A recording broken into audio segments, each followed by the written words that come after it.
Hello everybody. Good afternoon. Welcome to Bailey's Homestead. We are in the garden today. Have some weeding to do, and our tomatoes, I'm not sure what's going on with them, but we are starting to get blooms, which is fantastic. And unfortunately, we've had quite a few lay over on us, and that is what I'm working on today, is getting these stood back up, and we're adding some more lines out here to help them, and then I'm also doing some weeding. So our lettuce is coming to a head. That is leaf lettuce apparently. So we got a mixture of lettuces in here, but a lot of this is going to a head. That's another leaf, but we have several heads of lettuce, and yes, I have gotten way behind on my weeding, but that's okay. They're big enough to grab a hold of, and it's not taking very long to get them pulled up. So I'm going to do a lot of weeding, and then we're going to water the garden probably this evening when we get out of the heat of the day. But I may water it before then. I don't know. I really don't like watering during the heat of the day. You really risk burning the plants. At least that's what my grandpa always taught me. They watered in the morning and in the evening. They did not water during the heat of the day. But our cucumbers are doing fantastic. We have harvested numerous yellow squash already. Just massive yellow squash.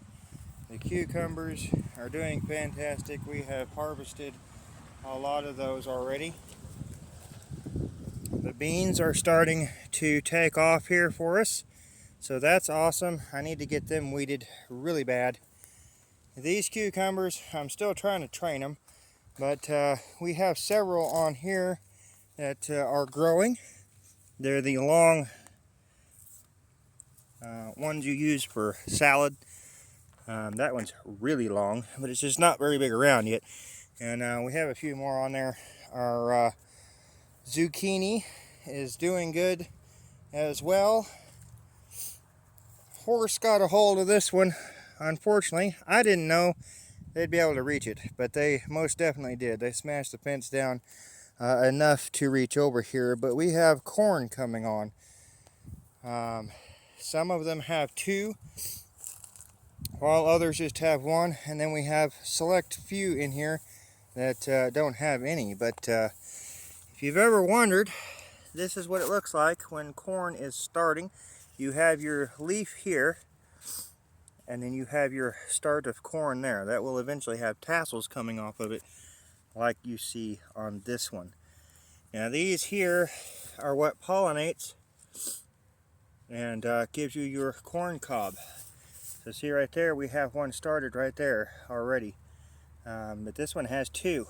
So from everything I have learned about corn from watching commercial farmers is this stuff here will fall off, and it falls into the leaves and things and helps pollinate the tassels of the corn below. So our corn is doing well. Now, as I said, I'm really far behind on the weeding, but that's okay. We're going to get caught up. We're going to get this garden some water because we have not had rain, and it's a little dry. So our sunflowers over here are doing fantastic. An update on those. But you can see how dry the soil is, so we've definitely got to get out here and get some watering done. Unfortunately, the horses got into our watermelon. And Beast, I swear, if you don't get out of my sunflowers. And we've apparently got some flower thieves. I don't know what happened to my wife's flowers. Those should have bushed out and got about 5 to 6 foot tall and had really beautiful flowers on them. Unfortunately, they're completely gone. So we're going to have to get more of those eventually. We were given some of these here banana peppers, and they don't seem to be doing as well as I would have hoped they would. Um, I don't know. The bell peppers are doing the same thing. They're not very tall. That might be all of 12 inches tall there. Um, and the bell peppers are definitely getting blooms on them and going to try to pepper out. This one looks like it's going to do so as well. But I'm used to pepper plants being 2-3 times that size at least. So I don't know exactly what is going on with the peppers, but I do know if we don't get down here and weed, we are going to lose a lot of our beans because the weeds are taking over, and that's not what we would like to have happen. So I just wanted to give you an update on that. We waited too long on the broccoli, unfortunately. I don't know that we're going to be able to harvest it, but we're talking about waiting for it to go to seed. And we did harvest a little bit of it. We don't know yet if we're going to do cauliflower or not, but look at this guy. My hand for comparison. It's a good size, but it's not ready yet. And then we have a little guy starting in here, and I'm sorry if you cannot see that. The broccoli, we've waited too long to harvest it. So that being said, we may wait for it to go to seed, and then we can plant more and try again. Now the bell peppers are finally taking off. At least this one up here is. It is much taller. But those down there, I mean, it's like I'm growing dwarf plants. And I've never had this happen. So not sure what's going on with some of these tomatoes either. I've showed you guys that in the past. These here are doing okay. The leaves have come out. They're doing good. But while others, we've got the curly leaf thing going on here, and I don't know what is going on with all that. Now our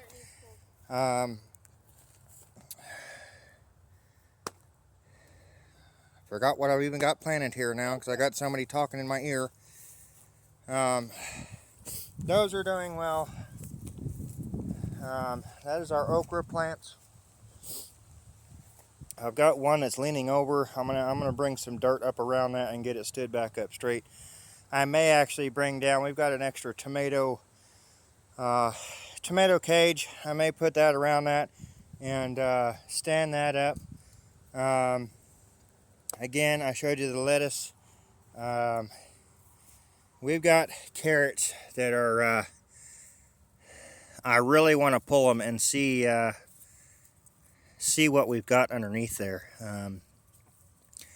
This one here is getting drowned out by a weed, but this is a carrot here that is really tall. And let me see if I can get some of these weeds out of the way so you guys can see those.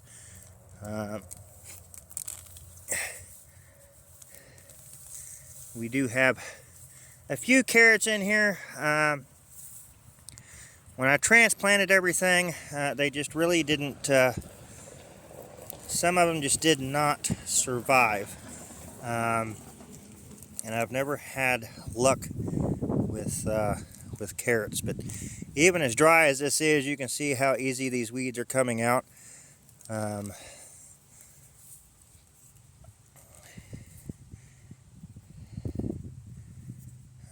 believe that is potentially another carrot there. I am really curious to see how big that carrot is under there.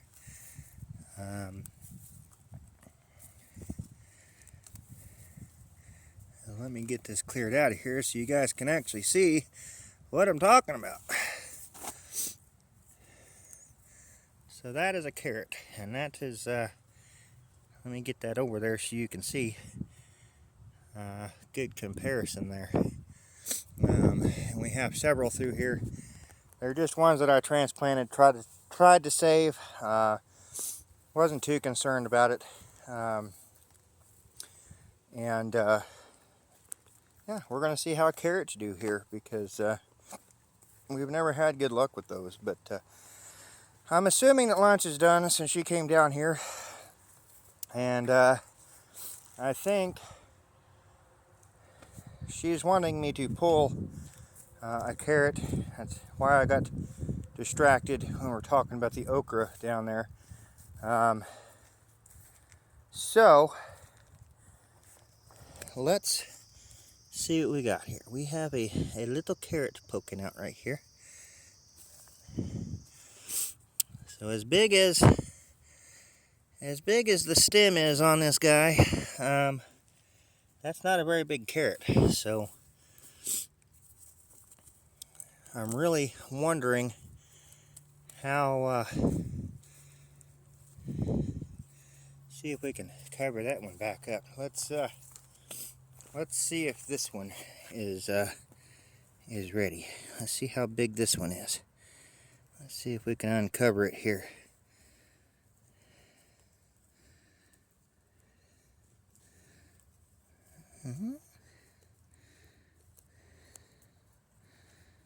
That one is actually even smaller. I don't know if you guys can see that. It's not a very big carrot. So you would think, being that massive, they would be ready to harvest, but they are not. That's just a little bitty thing, about bite size, really. That's not even what I would call a baby carrot yet. So there you have it, folks. If you've never seen a carrot, I'm going to get this gate closed up and go have some lunch. And then I think I'm going to grab my hat because it is getting hot. The sun is beating down on me. As you can see, I am sweaty. And then I'm going to come back down and work on this garden some more. We are also going to attempt to move some chicks underneath a broody chicken. We're going to see how that goes, because that would be awesome. She is sitting on eggs. She's been trying for a week now. I've been taking the eggs, but I put some eggs underneath her, and I believe she's still sitting on them. Now, we will go check and see, but she is always in that nesting box every time I go in there. So I did leave a couple eggs for the turkeys to sit on. Turkey eggs, as a matter of fact. And I want to see if they'll hatch them out on their own. I do not want her sitting on chicken eggs, because we can do that in the incubator, but we've got no room in the incubator for any more turkey eggs. So that being said, let's go see what's going on in here. We indeed have a turkey sitting on eggs. Don't mind her bald spot. That's from the Tom doing his job. And we do in fact still have a chicken sitting in the nesting box. And she is sitting on eggs. There's the two ducks. We have more that have laid eggs. And there you go. There you can see it. Now, there was 2 turkey eggs under there, and there is one missing. So I'm not sure what happened to the other turkey eggs. There was 2 there last night, and there's only 1 there now, and I do not see it anywhere. I don't know if it got kicked underneath some of this bedding here.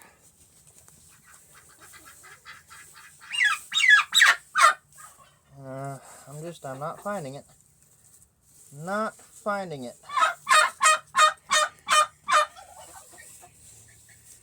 So I don't know. Maybe she kicked it out. Maybe it wasn't a good egg. I'm not 100% sure. But I'm not finding an egg in here anywhere. So Whoa, now, that wasn't okay. I don't know. I know nothing has gotten the egg. We don't have an egg thief.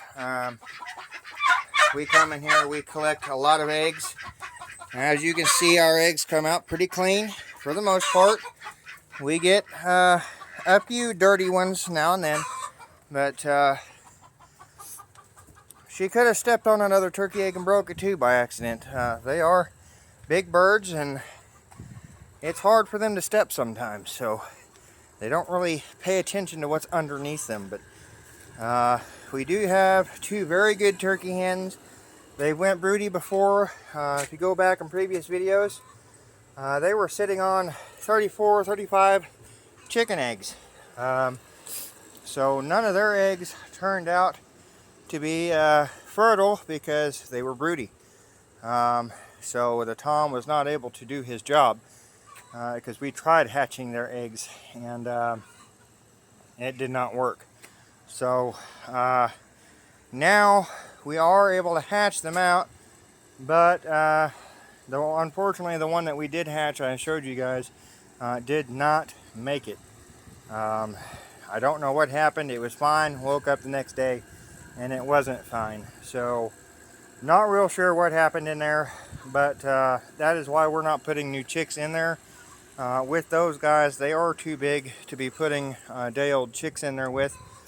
So since we did not figure out what is in our feed room or what happened to that duckling, we moved the brooder box out of there, and it is now in the house. Just that way we can ensure that those babies are okay. Most of our cats stay upstairs, and they don't bother the chicks. So we've got really good cats, and I am thankful for that. Unfortunately, we have a dog that's a chicken killer, and these chicks that we released, like that one right there, unfortunately like to test their fate and go in there, and I'm really hoping they don't get close to the kennel, because that is the most humane way I have of keeping her as far away from these chickens as possible. If they do get in there, they have a chance to get away. She is let out at night. We come out here, close the coop, do a head count, all of that. I let her out, and then we call it an evening. And then when I get up in the morning and come out to feed the chickens and things and let them out, I feed her in there. We put her in there, and she's in there throughout the day. She's got a roof for shade. She's got water in there. She gets fed in there. So we're being as humane as possible with an animal that probably would have been put down on anybody else's farm. We have absolutely had no luck finding her a home, and it's unfortunate. But she's a very beautiful dog. She is smart. I don't have time to invest in training a dog that's not good on a farm. She's just absolutely not good at all, and I don't have time for that. I need to focus on the farm. So we've tried everything with her, from training collars to electric fence, and it just doesn't work. But if they get inside there, they don't have a chance if she's not in that kennel. So it's just what we had to do, measures we had to take to protect the animals. She gets aggressive with every farm animal we have here, and I just cannot risk that. So we had to find a humane way to contain her, and we may look into relocating her somewhere else on the property, further away from the animals, someplace the chickens don't go. But I don't want to risk having her in the out of sight, out of mind situation come in.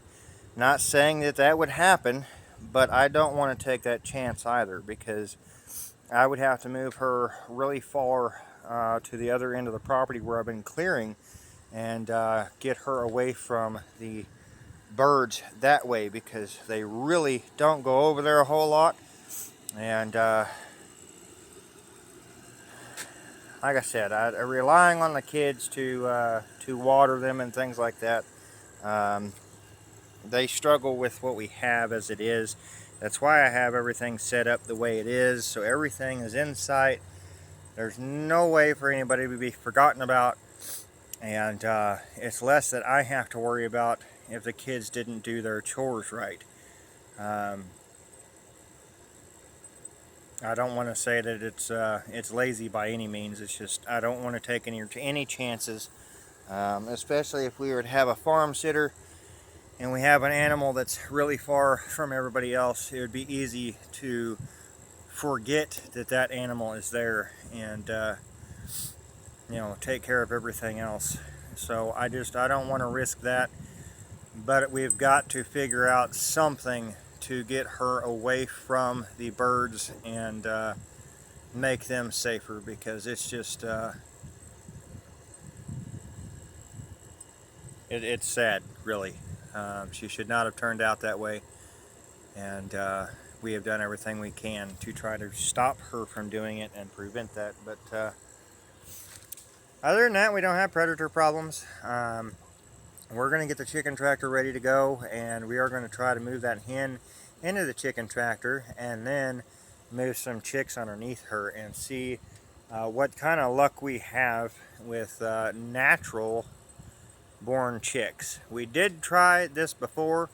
Unfortunately, little lady was out and about and was allowed to chase them, and she ended up getting a hold of them because they cannot follow the hen back into the chicken coop. They're too young. They don't get the idea of what they're supposed to do. So she was actually staying underneath the chicken coop with the chicks, and unfortunately, little lady got a hold of them, and it didn't work out. So we're going to try the chicken tractor because we ended up butchering the meat chickens, and we got about 5-pound birds in the end, almost 6-pound on the bigger side. So we did well with that. I did not film any of that just because of the gore that comes with it. But we do have 2 totes sitting in the refrigerator. We're doing the chill method, and here in the next, let's see, tomorrow I think, or possibly the next day, we will be able to bag them and freeze them. We'll probably quarter some of them up, and sounds like somebody is having a bad day. I hope I did not just break this egg. Oh, I did.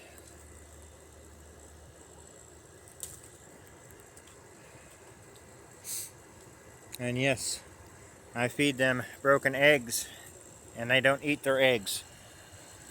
I know some people that is a problem, and it's not a problem here. But anyway, guys, I really appreciate you watching. That's about all I have for today, for now. I will try to do more videos when we do the whole chick moving thing and all of that, and keep you guys up to date on that and see how that goes. For me, I hate losing them. I really do, but they're chickens. I can hatch more. I can buy more. So experimenting like that, I don't have a problem with. As unfortunate as it would be to lose them,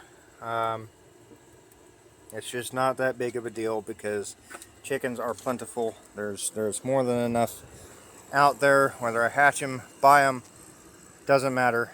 I can replace them, and I'm not saying I'm taking advantage of that at all, but I need to know if this is going to work or not, and the only way I know is to do it. So we're going to see if the chicken tractor will work for that method. See if we can get some naturally raised chicks, because that's awesome, and that's what I would prefer to have, if at all possible. So unfortunately, these chicks are testing their fate again, and they're in the dog pen. Freya does not bother them at all. She might push them one direction or another, but she has never gotten a hold of them, and I love her for that. Same with the other dogs. The little bitty ones have chased the chickens before, but they've never gotten a hold of them, and we don't allow that anyway. We get on to them as soon as we catch them doing it. Those two are just sitting right there, perfectly fine, not messing with the birds that are literally right there. So anyway, I do appreciate y'all watching. Stay tuned. We'll see how things go, and hopefully, crossing fingers, everything will work out. But we won't know if we don't try, and that's exactly what we're going to do. So we will see y'all next time. I hope you have a beautiful week and a wonderful day. And happy belated Father's Day to all the fathers out there. We'll see you next time.